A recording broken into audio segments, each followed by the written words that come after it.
Welcome back to my lecture series. This is Muthuminal R, Assistant Professor from the Department of Agricultural Engineering at SNS College of Technology.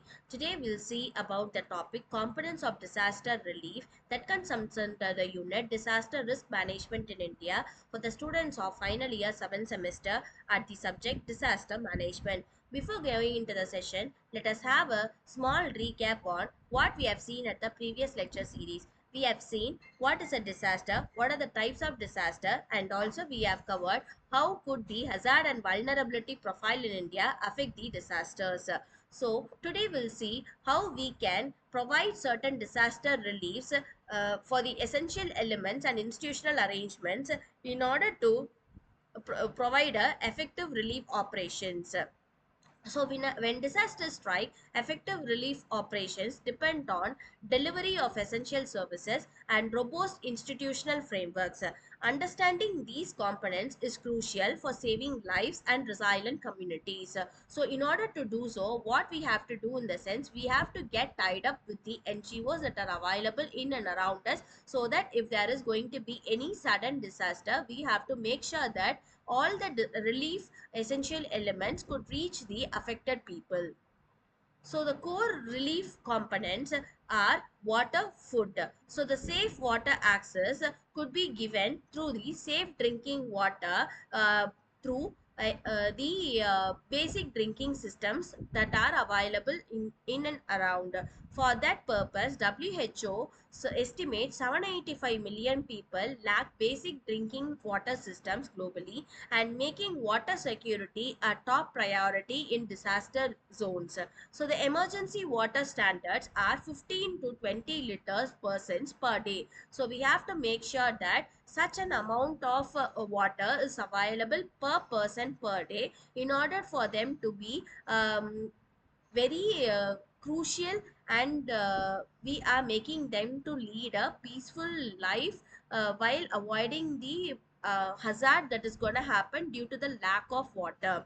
So the next that is going to be food security. Emergency rations must meet nutritional needs for affected populations, preventing malnutrition and starvation during critically recovered periods. So that the distribution system has to be made possible in order every person has the enough water and food supply, and we have to coordinate the food distribution system through equitable access while maintaining dignity and cultural opportunities. So next what we have to look into it is sanitation, shelter and health. So after we have satisfied their basic needs, what we have to link into them is we have to meet their uh, health benefits. So in order to do so, what we have to do here in the sense, we have to look into the sanitation facilities that are available in and around.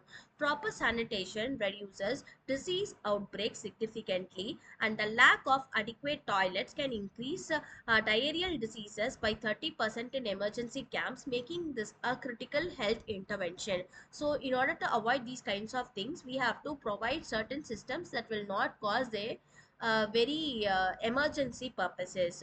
So the next one is emergency shelters provide protection from elements and restore safety. They must be quick, culturally appropriate, and maintain the human dignity during displacement. And the next thing that we have to take up in mind is health services. The comprehensive healthcare addresses injuries, disease prevention, and mental health needs.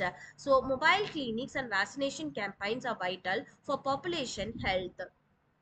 So what we have to do after satisfying the basic needs is we have to maintain the waste that are generated. So we have to maintain the waste management in order to prevent the secondary hazard that could happen at the near future. So the coordinated waste management reduces health risk and prevents the long-term environmental damage, protecting both the immediate survivors and future community recovery efforts. For this purpose, we have to take critical prevention measures where the proper waste disposal prevents the contamination of water sources and controls disease like mosquitoes and rodents that threaten public health. 5 to 10 tons of debris generated daily in major disaster zones, and 70% of disease reduction has to be achieved through proper waste management. So the institutional arrangements that could be taken care of under this response activity is mitigation, preparedness, recovery, and response. Under these four cases, what we have to do in the sense, we have to train the people around there by stockpiling the essential supplies and community drills, enhance the readiness and accelerate response speed when disaster occurs. What we have to do otherwise, after the disaster has happened, we have to enforce the building codes, environmental planning, and comprehensive risk assessment. And also, we have to provide a long-term rebuilding efforts to restore the communities while incorporating lessons learned to improve future disaster resilience. This coordinated multi-agency efforts will help us to deliver rescue operations, relief distribution, emergency, and also immediately after disaster onset. So this will help us to integrate the disaster relief and make the lives to be saved. So effective disaster relief depends on combining essential services with strong institutional frameworks. Each food, sanitation, shelter, health, and waste management will help us to work together to preserve human dignity, and also the will maintain them through the path forward by investing in preparedness and mitigation, which will help us to reduce the suffering and accelerate recovery, creating more resilient futures.